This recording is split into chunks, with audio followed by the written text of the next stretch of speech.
आज की बात हम एक छोटी सी कथा से शुरू करेंगे, इसके बाद मूल कथा पर चलते हैं। सगे दो भाई थे। एक भाई का नाम था धर्मवीर और दूसरे भाई का नाम था कर्मवीर। क्या नाम था? एक का नाम था धर्मवीर और दूसरे का नाम था कर्मवीर। एक भाई अपने धर्म पर विश्वास रखता था और एक दूसरा भाई जो था वो अपने कर्मों पर विश्वास रखता था। तो धर्मवीर जो थे वो बहुत ही धर्मात्मा थे। भगवान की भजन करना, भगवान की कथा सुनना, भगवान के मंदिर में दान देना, कथा चल रही हो मुंह मांगा दान दिया करते थे। अनेकानेक धर्मों का काम किया करते थे। और जो दूसरे भाई थे ना, उनका नाम था कर्मवीर। वो उस भाई का विरोध करते थे कि भैया आप समझ नहीं पाते हो। लिखा हुआ है कि कर्म प्रधान विश्व करि राखा, जो जस करे सो तस फल चाखा। धान की खेती में अगर पानी नहीं लगाया जाएगा तो धान हो पाएगा। इसलिए कर्म करना बहुत जरूरी है। कर्म करिए, दान पुण्य से कुछ नहीं होने वाला है, कथा सुनने से कोई लाभ नहीं है। दूसरा भाई समझाता था, लेकिन जो धर्मवीर थे वो बात नहीं मानते थे।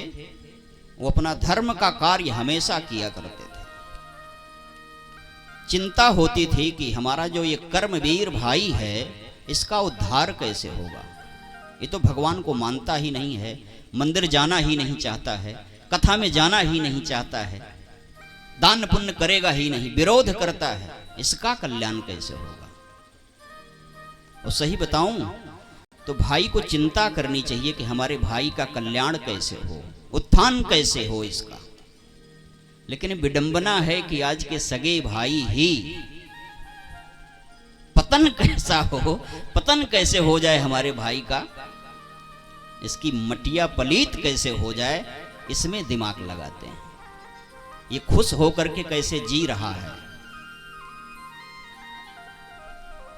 तो धर्मवीर बहुत परेशान हुआ करते थे, लेकिन कोई उपाय नहीं लगा पाते थे। एक दिन भगवान के कृपा से शंकर जी के मंदिर पर पधारे थे और शंकर जी के दरबार में 4-6 संत आए थे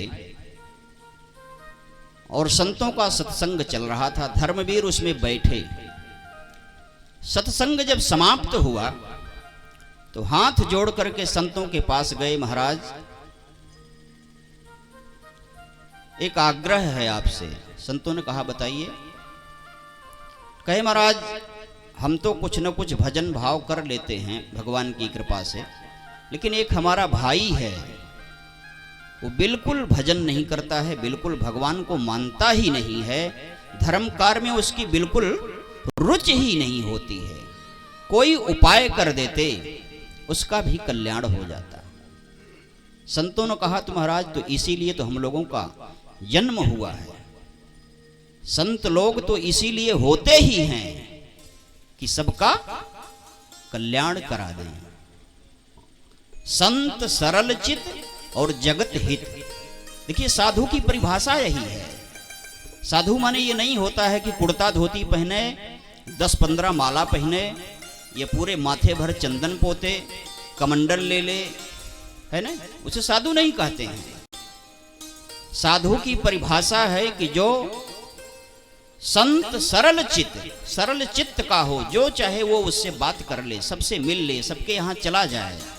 संत सरल चित्त और जगत हित। संसार का कल्याण करना ही वो उसका काम हो। वो अपना काम न करता हो, अपने लिए कुछ न करता हो। वो जब भी कुछ करता हो तो किसके लिए? जगत के लिए करता हो, उसे ही संत कहते हैं। बाकी कमंडल लेकर के आए और उम्मीद रखे कि इस कमंडल में चेला हमारा पैसा भर दे, तो उसे संत नहीं कहते। ये संत की परिभाषा है।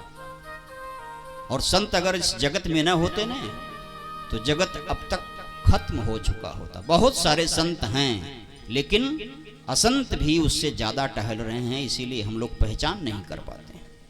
संत का कोई वेश नहीं होता है। अब यहां बैठे हैं, कुछ लोग साड़ी में बैठे हैं, कुछ लोग कुर्ता धोती में बैठे हैं, कुछ पैंट शर्ट में बैठे हैं। वेशभूषा से आप पहचान नहीं पाएंगे कि संत कौन है।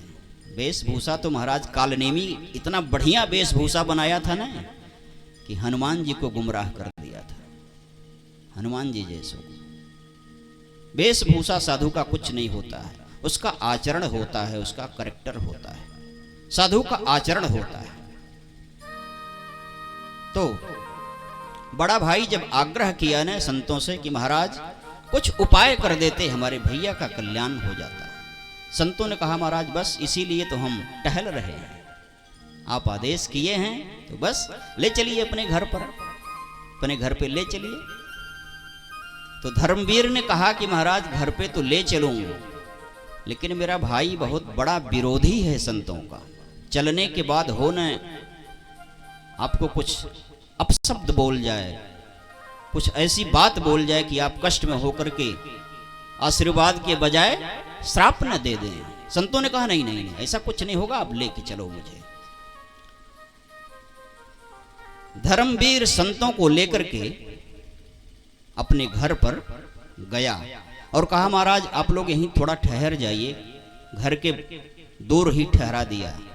मैं जाकर के अपने भाई को जरा एक बार सचेष्ट कर दूं कि भैया संतों का अपमान मत करिएगा, मैं जरा एक बार मिल आऊं अपने भाई से। आया घर पर और अपने भाई से कहा कि हे भैया आज मैं कुछ संतों को लेकर के आया हूं, रात भर यहां रहेंगे और सुबह वो चले जाएंगे। मेरी विनती है आपसे, यद्यपि आप मुझसे छोटे हो लेकिन मैं विनती कर रहा हूं कि संतों को कुछ कहिएगा मत, डांटिएगा मत, अपमानित मत करिएगा, सुबह वो चले जाएंगे। कर्मवीर बिगड़ा तो एक बार कि भैया आप समझ नहीं पाते हो, कहां चक्कर में पड़ जाते हो साधुओं को, ये सब ठग लोग हैं महाराज, घूमते रहते हैं, आएंगे आपके घर पर परेशान करेंगे, ये लाइए वो लाइए, बढ़िया भोजन बनाएंगे पाएंगे और सुबह झूठा भूरा राम राम कह करके चले जाएंगे, नुकसान करा के चले जाएंगे। धर्मवीर ने कहा जो भी हो भैया मेरी विनती आज स्वीकार कर लीजिए, संतों को कुछ कहिएगा मत, एक रात की बात है। कर्मवीर ने कहा चलो ठीक है, आपकी इच्छा है तो ठीक है, कुछ नहीं कहूंगा, ले आइए आप।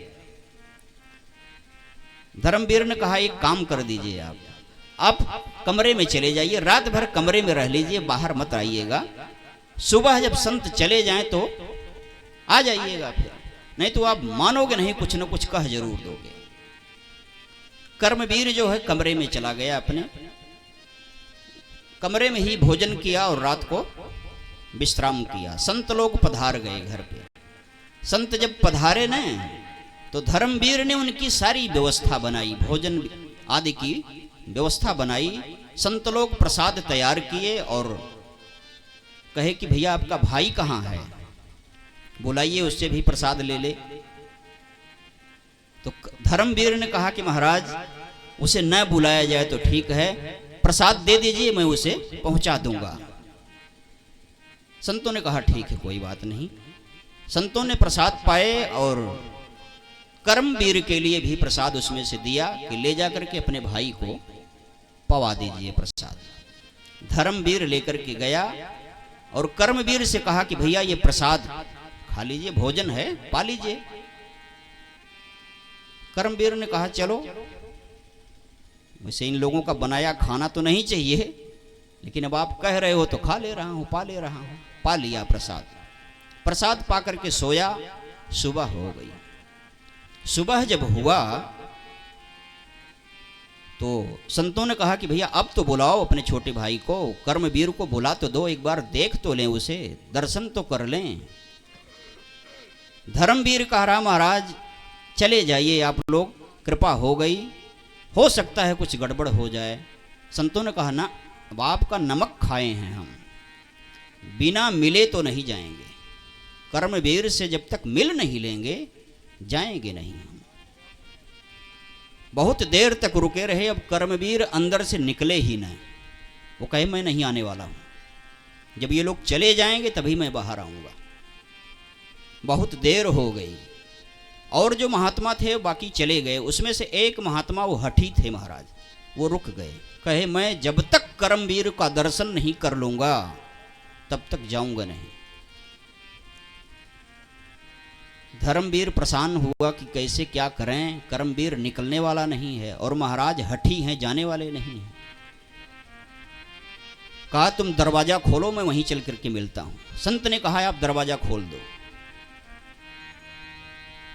धर्मवीर ने दरवाजा खोला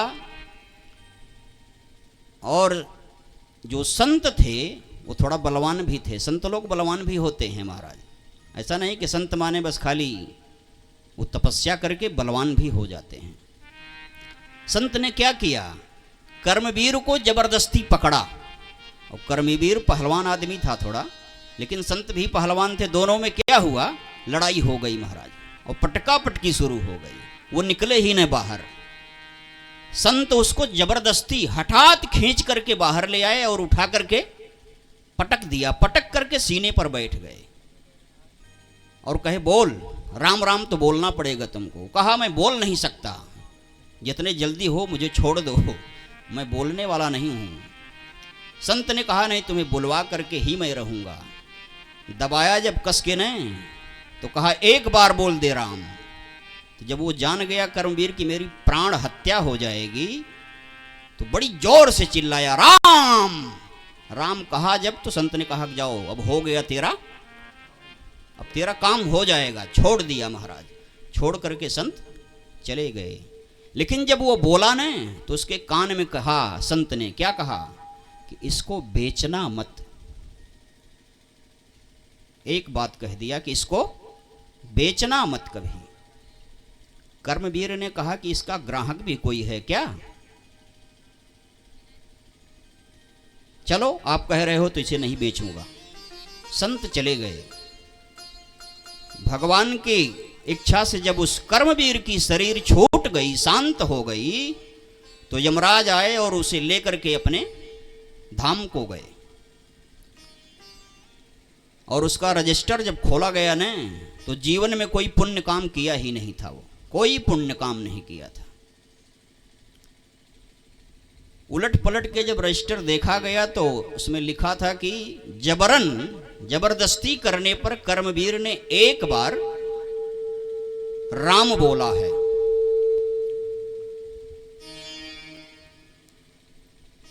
तो यमराज ने कहा कि एक बार राम बोला है, तो इससे पूछ लिया जाए कि ये क्या इच्छा रखता है। एक बार राम बोलने के लिए जो फल पाया जाता है, तो इससे पूछ लिया जाए कि इसकी क्या इच्छा है। तो कर्मवीर से पूछा गया कि हे कर्मवीर, आपने जबरन एक बार राम बोल दिया था, तो आपकी क्या इच्छा है, आपकी इच्छा पूर्ण कर दी जाए। कर्मवीर को तुरंत बात याद आई कि संत ने कहा था, क्या कहा था, इसे बेचना मत। उसने कहा बाबा सौदा कर रहे हैं क्या? पहले आप ये बताइए कि एक बार राम कहने का परिणाम क्या होता है। तो यमराज ने कहा कि भाई ये तो हमें नहीं मालूम है, एक बार राम कहने का परिणाम क्या होता है। तो कहा तब कैसे पता चलेगा, हम क्या मांगे तब। तो यमराज ने कहा कि अच्छा देवराज इंद्र के पास चलते हैं, वो देवताओं के राजा हैं, वो बताएंगे कि राम एक बार कहने का फल क्या होता है। तो कर्मवीर ने कहा कि महाराज अब हम पैदल नहीं चलेंगे, मैं बहुत थक गया हूं, अब आपके कंधे पर बैठूंगा और लेकर के चलिए। यमराज के कंधे पर महाराज सवार हो गया और यमराज उसको लेकर के कहां पहुंचे, देवराज इंद्र के पास। कंधे पर बैठाए हुए हाँपते डांपते इंद्र के पास पहुंचे। और इंद्र जब देखे दूर से न, तो कहे रे महाराज ये कंधे पर बैठा करके किसको आप ले आ रहे हो? अब तो वो हो मारते पीटते लेकर के आते हो, और ये कंधे पर बैठा करके किसको ला रहे हो? यमराज ने कहा महाराज इनका नाम कर्मवीर है, इन्होंने एक बार राम कह दिया है, तो एक बार राम कहने का फल क्या होता है आप बता दीजिए, इनको वही दे दिया जाए। इंद्र ने कहा महाराज ये तो हम भी नहीं जानते कि एक बार राम कहने का फल क्या होता है। ये हुआ कौन जानता है। कहे कि हमारे शंकर भगवान दिन रात राम राम राम राम राम राम जपते हैं, चलो भोले बाबा के पास लेके चला जाए इसको, वही बताएंगे। तो उसने कहा मैं पैदल नहीं जाने वाला हूं, दोनों लोग मुझे उठाओ और लेकर के चलो कैलाश पर। अब इंद्र और यमराज दोनों लोग उसे उठाए और लेकर के कैलाश पर पहुंचे भोलेनाथ की नगरी में। भोले बाबा ने स्वागत किया देवताओं का, देवराज का और यमराज का। आइए दोनों लोग आपका स्वागत है, कैसे पधारना हुआ। कहे महाराज एक भक्त मिला है हमको, इसने एक बार राम कहा है, तो उस एक बार राम कहने का फल क्या होता है। आप तो दिन भर राम राम करते हो, बता दीजिए, बस वही इसको दे दिया जाए। शंकर जी ने कहा भैया दिन रात राम राम तो करता हूं, लेकिन ये मैं भी नहीं जानता हूं कि एक बार राम कहने का फल क्या होता है। तो ये हुआ कि अब कैसे निर्णय होगा। बाबा ने कहा कि ऐसा किया जाए कि हम लोग डायरेक्ट राम के पास ही न ले चलें, इसको उन्हीं से पूछ लिया जाए। अब तीनों लोग लगे महाराज, उसको उठाए तीनों लोग। अब वो जमीन पर नहीं चल रहा है, तीन के तीन लोग उसे गोदी में उठा रहे हैं और भगवान श्री राम की नगरी में लेकर के चले गए। राम जी के दरबार में पहुंच गए वैकुंठ में। और वैकुंठपति जब देखे न कि कौन सा अनूठा भक्त है महाराज, जिसको शंकर जी, देवराज इंद्र, यमराज अपने गोदी में बैठा करके लेकर के आ रहे हैं। खड़े हो गए महाराज सिंहासन से, है ना, सिंहासन से खड़े हो गए। आइए आइए महादेव आपका स्वागत है। बैठे सारे लोग। बाबा ने प्रश्न किया कि हे प्रभु, ये भक्त जो है एक बार राम कह दिया है, और एक बार राम कहने का फल क्या होता है हम लोगों को पता नहीं था, तो आपके पास लेकर के आए हैं, आप साक्षात वही हैं, आप बता दीजिए कि एक बार राम कहने का फल क्या होता है। राम ने कहा भाई ये तो मैं भी नहीं जानता हूं, ये तो मुझे भी नहीं पता है कि राम कहने का फल क्या होता है। अब सोचिए, जबरन एक बार राम कहा था और कृपा उसकी क्या क्या क्या क्या करा दे रही है कि यमराज गोदी में उठाया, फिर इंद्रराज गोदी में उठाए, फिर हमारे भोलेनाथ गोदी में उठाए, अब राम के पास भी पहुंच गया है। तो जब भगवान जान गए कि बता नहीं पाऊंगा, तो धीरे से कर्मवीर को बुलाया कि भैया इधर आइए, और बुला करके अपने गोदी में बैठा लिए। कहे भक्तराज जानता तो नहीं हूं एक बार राम कहने का फल क्या होता है, लेकिन मान जाइए आप मेरी गोदी में बैठ गए हो, मान लीजिए कि यही उसका फल होता है। एक बार राम कहने का फल बस यही होता है, मान लीजिए, बाकी जानता नहीं हूं मैं। वो भक्त जो है कहा चलिए ठीक है महाराज, जब आपने कह दिया तो मैंने मान लिया। अब विचार करने वाली बात है कि एक बार राम कहने से भक्त का जानते हैं क्या हुआ। यमराज का दिमाग नहीं काम किया कि क्या किया जाए इसके साथ। इंद्रराज भी गोदी में उठाए, देवराज इंद्र, कैलाश पर निवासी भूत भावन भोलेनाथ उसे अपने गोदी में लिए। जाते जाते परमात्मा की गोदी प्राप्त हो गई उसे। एक बार राम कहने का परिणाम हुआ था, एक बार, मात्र एक बार कहा था। और जो कई बार कहता होगा उसका क्या होगा, है ना। इसलिए खूब जपा करिए महाराज, खूब जपा करिए राम राम। एक बार राम कहने का परिणाम भगवान ने कहा है अपने मुंह से, कहां लगी करऊं मैं नाम बड़ाई, राम न सकहीं नाम गुण गाई। भगवान राम नहीं बता पाते हैं कि राम कहने का परिणाम क्या होता है, लेकिन राम राम कहा करिए। राम राम राम राम राम राम जपत, मंगल मुद उदित होत, कलिमल छल छपत।